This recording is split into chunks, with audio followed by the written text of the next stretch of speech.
Dear Diary, today will be different. It has to be. I shouldn't have come home. I know the risk, but I have to know her. I will no longer be the sad little girl who lost her parents.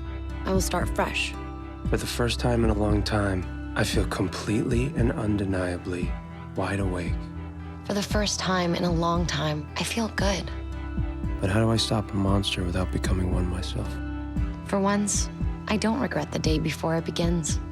I welcome the day. Because I know I will see her again.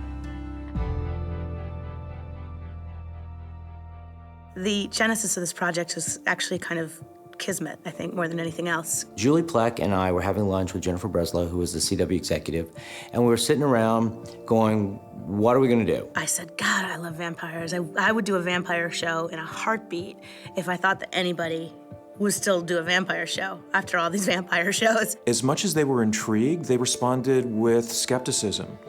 Do we want to look like we're riding somebody else's coattails? I didn't necessarily want to do vampires, but I wanted to do something, something sexy.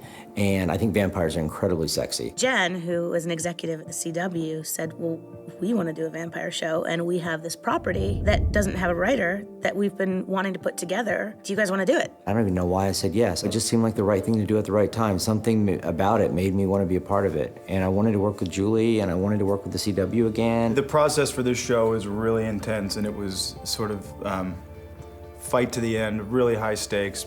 People wanted this television show. We're so lucky. The show is really great. We have Julie and Kevin Williamson, who are brilliant. The minute I heard it was Vampire Diaries, Kevin Williamson, that's kind of all I really needed to hear. We got the job because Kevin Williamson decided he wanted to do a show for the CW, really. I just was kind of along for the ride. I mean, he sort of was the pioneer of the teen television genre. They had about 2 weeks to write the pilot script, which is unheard of. Julie and I sat at a kitchen table for like 2 weeks, and we pounded it out. It was the most speedy and, as a result, kind of harmonious process we could have had. We just connected. We clicked when we were writing it, and it just sort of happened without us. Do you know what I mean? It was just sort of a really easy thing. We wrote the script, we got picked up to pilot, we shot the pilot, we edited it, we hired writers, we started shooting, we had a series, and we've been going ever since.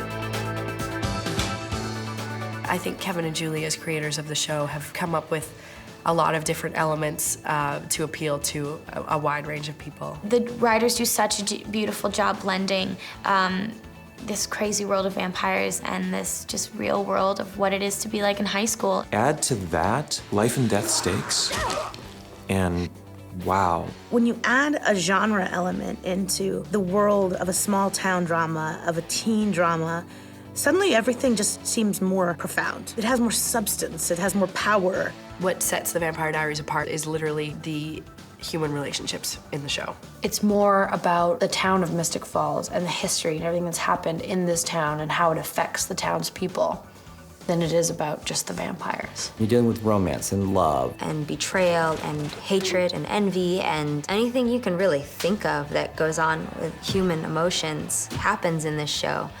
And there's vampires in it. What the Vampire Diaries is about is love is eternal. And that's a universal and timeless theme. We always said in the pilot, it's a girl who feels dead inside and a boy who is dead inside, and how they bring each other back to life. I met a girl. We talked. It was epic. Kevin Williamson has had such a reputation for his witty banter or grown-up dialogue for teenagers. Kevin has this amazing ability to write dialogue that is so easily spoken by an actor. He actually makes it really easy for us. To experience the different range of emotions as an actor is more than you could ever wish for. They just flow, and everything, sort of melds together beautifully. Kevin Williamson has these iconic lines, these one-liners, like with Caroline when she's like, I have an idea. Let's have a seance. I don't think that's a good idea. Come on, let's summon some spirits. This Emily chick has some serious explaining to do. I try to stay away from sort of that scream voice of so everything's a reference or sort of this sort of self-referential, or even the Dawson's Creek voice where everything is psychobabble. You know, that was sort of unique to that. But I do want the characters in Mystic Falls to actually live in the real world. Kevin definitely brings in a lot of pop culture references, and he also has this great ability to have the characters make fun of themselves. I think it makes the audience be able to relate to it because they think that this could be a real school in Mystic Falls, Virginia, and these kids are very aware of what I'm aware of. You wanted to feel like it's in the real world because then you feel like it's real and it's really happening and these are real kids and they're really in this situation. Our show and our characters live in the now. They're very much aware of the vampire phenomenon that's out there. How come you don't sparkle? Because I live in the real world where vampires burn in the sun. Oh, Miss Anne Rice, she was so on it. I felt like we had to acknowledge it, just to let our audience know our characters live in the real world. If you encountered a real-life vampire, wouldn't the first thing you'd be is like, he kind of looks like Edward. This book, by the way, has it all wrong.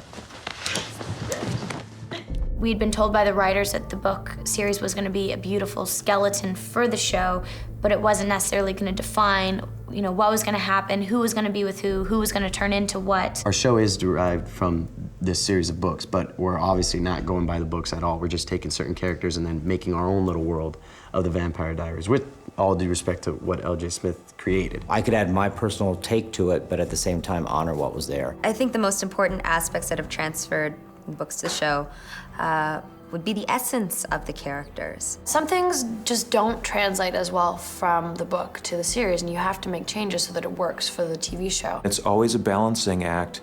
How far from the books can you get? I think the very first decision that we made when we started breaking out how we were going to tell the story from book to TV show was to change Elena's little sister. Jeremy, I know who you are, and it's not this person.